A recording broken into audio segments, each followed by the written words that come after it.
Justin garden द्वारा रचित Sophie का संसार का चौथा दिन है, तो हम शुरू करते हैं दोस्तों। रसोई से एक उदाहरण भी इसी चीज़ को स्पष्ट करता है। यदि मेरे पास केवल आटा है और मुझे बनाना है केक है, तो केवल आटे से केक बनाने के लिए मुझे जादूगरी आनी आवश्यक है। किंतु यदि मेरे पास अंडे, आटा, दूध और चीनी है, तब मैं कितने ही प्रकार के अलग अलग केक बना सकता हूँ। यह कोई सरल आकस्मिक बात नहीं थी कि एम्पीडोक्लीज ने पृथ्वी, हवा, अग्नि और पानी को प्रकृति की जड़ों की तरह चुना। उससे पहले के कई दार्शनिकों ने यह दिखलाने का प्रयास किया था कि आदि सार तत्व पानी, हवा या अग्नि में से ही कोई एक होना चाहिए। थेल्स और एनाक्सिमेनीज ने यह इशारा किया था कि पानी और हवा दोनों ही भौतिक जगत के आवश्यक तत्व थे। यूनानी मानते थे कि अग्नि भी अत्यावश्यक है। उन्होंने उदाहरण के लिए सब जीवित प्राणियों के लिए सूर्य के महत्व को पहचाना और वे यह भी जानते थे कि जानवर और मनुष्य दोनों ही शरीर में ऊष्मा होती हैं। एम्पीडोक्लीज ने लकड़ी के एक टुकड़े को जलते हुए देखा होगा। कोई चीज़ विखंडित होती है, हम इसे चटकते और छितराते देखते हैं। यह पानी है, कोई चीज़ धुआं बनकर ऊपर उड़ जाती है, यह हवा है। अग्नि को तो हम देख सकते हैं, आग के बुझ जाने के बाद भी कोई चीज़ शेष रह जाती है, यह राख है या पृथ्वी। एम्पीडोक्लीज द्वारा प्रकृति के रूपांतरणों का जड़ों के मेल मिश्रण और विच्छेदन के रूप में सफाई देने के बाद भी कुछ शेष था, जिसका स्पष्टीकरण किया जाना आवश्यक था। यह तत्व किसी प्रक्रिया से मिलते हैं ताकि नए जीवन का प्रादुर्भाव हो सके। और उदाहरण के लिए फूल का मिश्रण फिर किस प्रकार विखंडित हो जाता है। एम्पीडोक्लीज ने माना कि प्रकृति में दो विभिन्न शक्तियाँ कार्यरत हैं। वह उन्हें प्रेम और संघर्ष कहता है। प्रेम चीज़ों को जोड़कर इकट्ठा करता है और संघर्ष उन्हें अलग अलग कर देता है। वह सार तत्व और शक्ति के बीच भेद करता है। यह ध्यान देने योग्य है, आज भी वैज्ञानिक तत्वों और प्राकृतिक शक्तियों के बीच विभेद करते हैं। आधुनिक विज्ञान यह मानता है कि सारी प्राकृतिक प्रक्रियाओं को विभिन्न तत्वों और अनेक प्राकृतिक शक्तियों के बीच अंतर क्रिया के रूप में स्पष्ट किया जा सकता है। एम्पीडोक्लीज ने यह प्रश्न भी उठाया कि जब हम किसी चीज़ का ज्ञानुभव करते हैं तो क्या होता है। मैं फूल को कैसे देख सकता हूँ? उदाहरण के लिए वह क्या है जो होता है? क्या तुमने कभी इस विषय में सोचा है सोफी? एम्पीडोक्लीज का मानना था कि प्रकृति में अन्य चीज़ों के समान ही आँखें भी पृथ्वी, हवा, अग्नि और पानी की बनी होती हैं। अतः मेरी आँख में पृथ्वी मेरे चारों ओर वातावरण में समाहित पृथ्वी को महसूस करती है। हवा उसे महसूस करती है जो हवा का बना है, अग्नि उसे महसूस करती है जो अग्नि का बना है और पानी उसे महसूस करता है जो पानी का बना है। यदि मेरी आँखों में इन चार सार पदार्थों में से किसी एक की भी कमी होती तो मैं सारी प्रकृति नहीं देख सकता था। हर चीज़ में हर चीज़ का कुछ। एनेक्सागोरस, जो 500 से 428 ईसा पूर्व एक अन्य दार्शनिक था, जो इस बात से सहमत नहीं था कि किसी विशेष मूल सारे तत्व को हम हर उस चीज़ में रूपांतरित कर सकते हैं जिसे हम प्राकृतिक जगत में देखते हैं। न ही वह यह स्वीकार करता था कि पृथ्वी, हवा, अग्नि और पानी को रक्त और हड्डी में रूपांतरित किया जा सकता है। एनेक्सागोरस मानता था कि प्रकृति समूर्त सूक्ष्म कणों की अनंत संख्या से बनी है जो आँखों के लिए अदृश्य है। इसके अतिरिक्त हर पदार्थ को और भी सूक्ष्म भागों में विभक्त किया जा सकता है। इन छोटे से छोटे भाग में भी दूसरी सारी चीज़ों के कण होते हैं। वह सोचता था कि यदि त्वचा और हड्डी किसी अन्य चीज़ का रूपांतरण नहीं है, तो जो दूध हम पीते हैं और खाना खाते हैं उनमें भी आवश्यक रूप से त्वचा और हड्डी होनी चाहिए। वर्तमान समय के कुछ उदाहरण एनेक्सागोरस के चिंतन धारा को सचित्र प्रस्तुत कर सकते हैं। आधुनिक लेसर टेक्नोलॉजी तथाकथित होलोग्राम पैदा कर सकती हैं। यदि इनमें से एक होलोग्राम उदाहरण के लिए एक कार चित्रित करता है और होलोग्राम के टुकड़े हो जाते हैं, तब भी हम पूरी कार का चित्र ही देखेंगे, भले ही हमारे पास होलोग्राम का केवल एक भाग हो जो बम्पर दिखाता है। ऐसा इसलिए कि संपूर्ण विषय इसके छोटे से छोटे भाग में विद्यमान है।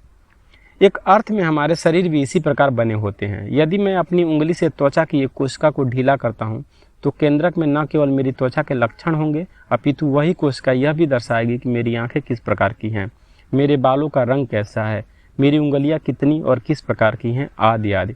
मानव शरीर की हर कोशिका में उस तरीके का मानचित्र यानी कि ब्लूप्रिंट है जिस तरह अन्य कोशिकाएं बनाई गई हैं। अतः प्रत्येक कोशिका में हर चीज़ का कुछ अंश है, संपूर्ण हर सूक्ष्म अंश में विद्यमान है। इन अति छोटे कणों को, जिनमें हर चीज़ की कुछ चीज़ होती है, एनेक्सागोरस बीज कहता है। याद रखना, एम्पीडोक्लीज सोचता था कि यह प्रेम है जो संपूर्ण शरीरों में त्वचा को जोड़े रखता है। एनेक्सागोरस ने एक ऐसी शक्ति के रूप में व्यवस्था की कल्पना की जो सभी मानवों और जानवरों, फूलों और पेड़ों की रचना करती हैं। उसने इस शक्ति को मनस या बुद्धि कहा। एनेक्सागोरस इसलिए भी दिलचस्प है कि वह पहला दार्शनिक है जिसके बारे में हम एथेंस में कुछ सुनते हैं। वह एशिया माइनर का रहने वाला था कि 40 वर्ष की आयु में वह एथेंस आ गया था। बाद में उस पर नास्तिक होने का दोषारोपण किया गया और उसे शहर छोड़ देने के लिए विवश किया गया। अन्य बातों के साथ साथ उसने यह भी कहा था कि सूर्य एक देवता नहीं बल्कि लाल तपता हुआ पत्थर है और वह सारे पेलोपोनेशियन प्रायद्वीप से बड़ा है। एनेक्सागोरस खगोल विज्ञान में विशेष रुचि रखता था। उसका विश्वास था कि सारे आकाशीय ग्रह उसी सार तत्व के बने थे जिससे पृथ्वी बनी है। एक गिरी हुई उल्का के पत्थर का अध्ययन करके वह इस निष्कर्ष पर पहुंचा था। इसी तथ्य से उसे यह विचार भी प्राप्त हुआ कि संभवतः अन्य ग्रहों पर भी मानव जीवन हो सकता है। उसने यह भी दावा किया था कि चंद्रमा का अपना कोई प्रकाश नहीं है, इसका प्रकाश पृथ्वी से आता है। उसने सूर्य ग्रहण के स्पष्टीकरण के विषय में भी अपने विचार बनाए थे। पुनश्च सोफी, तुमने जितने ध्यान से यह सब पढ़ा है उसके लिए धन्यवाद। इस अध्याय को तुम अच्छी तरह समझ लो। इसके लिए तुम्हें इसे 2 या 3 बार पढ़ना पड़ सकता है। कुछ भी समझने के लिए तो हमेशा ही कुछ मेहनत की आवश्यकता होती है। हर विषय में दक्ष अपने मित्र की तुम संभवतः कभी प्रशंसा नहीं करती यदि उसे ऐसा होने के लिए कोई मेहनत नहीं करनी पड़ती। मूल सार तत्व और प्रकृति में रूपांतरणों के प्रश्न के श्रेष्ठ समाधान के लिए तुम्हें कल तक प्रतीक्षा करनी पड़ेगी जब तुम डेमाक्रिट से मिलोगी। अभी मैं इससे अधिक कुछ न कहूँगा। सोफी अपनी मान में बैठी बैठी घनी हरियाली के छोटे क्षेत्र से बाग में देख रही थी। यह सब पढ़ लेने के बाद उसे विचारों को एक एक को अलग अलग करके व्यवस्थित करने का प्रयास करना था। यह तो दिन की रोशनी की तरह साफ था कि सादा पानी बर्फ या भाप के अलावा कभी किसी दूसरी चीज में नहीं बदल सकता था। पानी तो बदलकर तरबूज भी नहीं बन सकता क्योंकि तरबूज में भी पानी के अलावा और दूसरी चीजें होती हैं, किंतु यहाँ तो वह चीजों के विषय में अस्वस्थ थी क्योंकि यह उसने पढ़ लिया था, सीख लिया। यदि उसने पढ़ा और सीखा ना होता तो क्या वह उदाहरण के लिए इस विषय में आश्वस्त हो सकती थी कि बर्फ केवल पानी है। कम से कम उसे इसका तो बहुत बारीकी से अध्ययन करना पड़ा था कि कैसे पानी जमकर बर्फ बनता है और फिर पिघल जाता है। सोफी ने एक बार फिर अपनी सामान्य सूझबूझ का प्रयोग करने का प्रयास किया और उस बारे में उसने सोचा जो उसने दूसरों से जाना था। पार्मेनिडीज ने किसी भी रूप में परिवर्तन के विचार को स्वीकार करने से मना कर दिया था और जितना भी अधिक उसने इस विषय में सोचा उतना ही वह आश्वस्त हुई कि एक अर्थ में वह सही था। उसकी बुद्धि यह स्वीकार नहीं कर सकती थी कि कोई चीज़ अचानक अपने आप को किसी दूसरी पूरी तरह भिन्न चीज में रूपांतरित कर सकती है। उसे बाहर आने और यह कहने के लिए अच्छी मात्रा में हिम्मत भी जुटानी पड़ी होगी क्योंकि इसका अर्थ था उन सब प्राकृतिक परिवर्तनों को मना कर देना जिन्हें लोग स्वयं देख सकते थे। दुनिया भर के लोग उस पर हंसे होंगे, पर एम्पीडोक्लीज भी खूब चतुर होना चाहिए। जब उसने यह सिद्ध किया कि दुनिया एक से अधिक सार तत्वों से बनी है, इसने किसी चीज को वास्तव में बदले बिना ही प्रकृति के सारे रूपांतरणों को संभव बना दिया। इस प्राचीन यूनानी दार्शनिक ने यह केवल तर्क के द्वारा ही ढूंढ निकाला था। निश्चय ही उसने प्रकृति का अध्ययन किया था, किंतु उसके पास रासायनिक विश्लेषण के वे सब उपकरण नहीं थे जिनका उपयोग आज के वैज्ञानिक करते हैं। सोफी के इस विषय में निश्चित नहीं थी कि वह वास्तव में यह विश्वास कर सकती है कि हर चीज का स्रोत पृथ्वी, हवा, अग्नि और पानी है, किंतु अंततोगत्वा इसका महत्व क्या था। सिद्धांत रूप से एम्पीडोक्लुइज सही था। हम अपनी आंखों से और बिना तर्क को छोड़े दिन रूपांतरणों का घटित होना देखते हैं। उन्हें स्वीकार करने का एकमात्र तरीका एक से अधिक आधारभूत सार तत्वों के अस्तित्व को स्वीकार करना है। सोफी ने पाया कि दर्शन शास्त्र उसके लिए दोगुना प्रोत्साहक और आनंददायी था क्योंकि वह अपने साधारण सूझबूझ के प्रयोग से ही सभी विचार समझ सकती थी।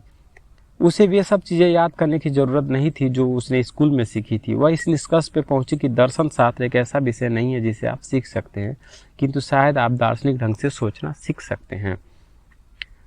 डेमाक्रिट्स, दुनिया का सबसे कुशल खिलौना। सोफी ने अज्ञात दार्शनिक से प्राप्त सारे टाइप किए हुए पन्ने अपने बिस्किट वाले डिब्बे में वापस रख दिए और उसका ढक्कन बंद कर दिया। वह रेंगती हुई अपनी माद से बाहर आई और थोड़ी देर खड़ी रहकर बाग में दूर दूर दूसरे छोर तक देखा। उसने थोड़ी देर इस पर विचार किया कि कल क्या हुआ था। उसकी मां ने सवेरे नाश्ता लेते समय फिर प्रेम पत्र की बात कहकर उसे चिढ़ाया था। वह जल्दी से चलकर मेल बॉक्स तक पहुंची ताकि उस दुर्घटना से बच सके जो उसके साथ कल हुई थी। यदि 2 दिन बराबर प्रेम पत्र प्राप्त होते रहे तो असमंजस दुगुना हो जाएगा।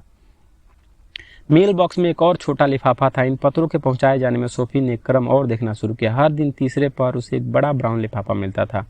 जब वो उसमें लिखी सामग्री को पढ़ती होती तो दार्शनिक दबे पांव मेल बॉक्स तक आता और एक नया छोटा लिफाफा उसमें डाल देता। तो अब सोफी यह पता लगा सकेगी कि वो कौन था। यदि वह एक पुरुष था तो अपने कमरे के मेल बॉक्स पर अच्छी तरह से नजर रख सकती थी। यदि वो खिड़की पर खड़ी रही तो वह उस रहस्यमय दार्शनिक को देख लेगी।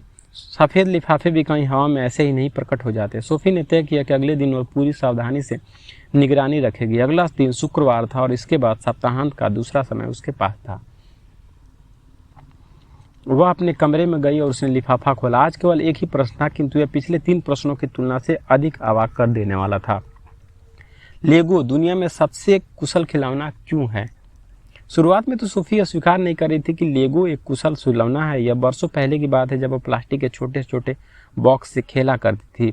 इसके अतिरिक्त उसके लिए यह कल्पनातीत था कि लेगो का दर्शन शास्त्र से कोई लेना देना हो सकता है।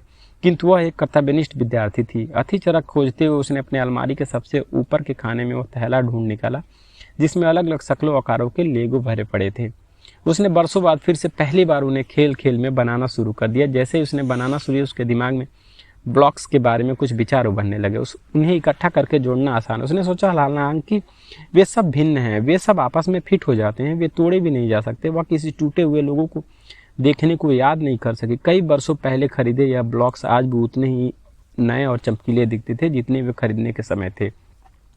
लेगो के साथ सबसे बढ़िया बात यह थी कि वह उनमें कोई भी चीज़ बना सकती थी और फिर वह उन ब्लॉक्स को अलग अलग कर सकती थी और फिर से कोई और नई चीज़ बना सकती थी।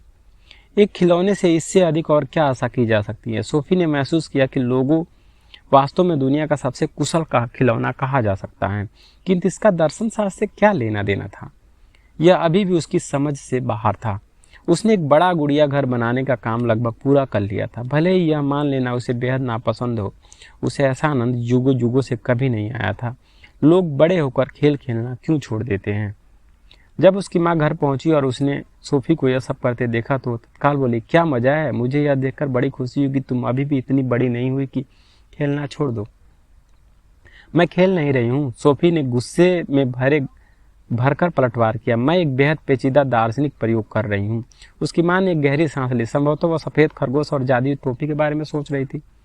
अगले दिन जब सोफी स्कूल से घर आई तो एक बड़े ब्राउन लिफाफे में उसके लिए कई और पन्ने थे। वह उन्हें अपने कमरे में ऊपर ले गई। उन्हें पढ़ने के लिए प्रतीक्षा नहीं कर सकती थी, किंतु साथ ही साथ उसे अपने मेल बॉक्स पे भी नजर टिकाए रखनी थी। अणु सिद्धांत। लो, मैं फिर आ गया सोफी। आज तुम्हें महान प्राकृतिक दार्शनिकों में से आखिरी दार्शनिकों के बारे में कुछ बताऊंगा, जिसका नाम डीमाक्रिट्स 460 से 370 ईसा पूर्व था और वह उत्तरी एजियन के समुद्र तट के पास के एक छोटे से कस्बे एबडेरा का रहने वाला था। यदि तुम्हें लेगो बॉक्स से संबंधित प्रश्न का उत्तर बिना किसी कठिनाई के आता है तो तुम इस दार्शनिक के जिज्ञासा को समझने में कोई कठिनाई नहीं होगी। डेमोक्रिट्स अपने पूर्ववर्ती विचारकों से सहमत था कि प्रकृति में रूपांतरण इस कारण होते हैं कि कोई चीज़ वास्तव में बदली है। इसलिए उसने यह परिकल्पना की कि हर चीज़ बहुत सूक्ष्म अदृश्य ब्लॉक से बनी है और इनमें से प्रत्येक शाश्वत हैं और अपरिवर्तनशील हैं। डेमोक्रिट्स इनमें सबसे छोटी इकाई को अणु कहता था। एटम शब्द का अर्थ है अनकटेबल, अविभाज्य, यानी काटा ना जा सकने वाला। डेमोक्रिट्स के लिए सबसे महत्वपूर्ण यह स्थापना करना था कि हर चीज़ के विधायी अंग जिनसे यह बनी है ऐसे है कि उन्हें अनंत रूप से विभक्त करते हुए उनसे और छोटे भाग नहीं बनाए जा सकते। यदि यह संभवतः है तब उन्हें मेल बॉक्स की भांति प्रयोग नहीं करनी चाहिए। यदि अणुओं को निरंतर तोड़ते हुए और भी छोटे और छोटे भागों में बदला जा सकता है तो प्रकृति घुलते घुलते निरंतर पतले हो रही सूप जैसी हो जाएगी। इसके अतिरिक्त उसने ब्लॉक्स के शाश्वत होने चाहिए, क्योंकि शून्य से शून्य अतिरिक्त और कुछ भी नहीं प्रकट हो सकता।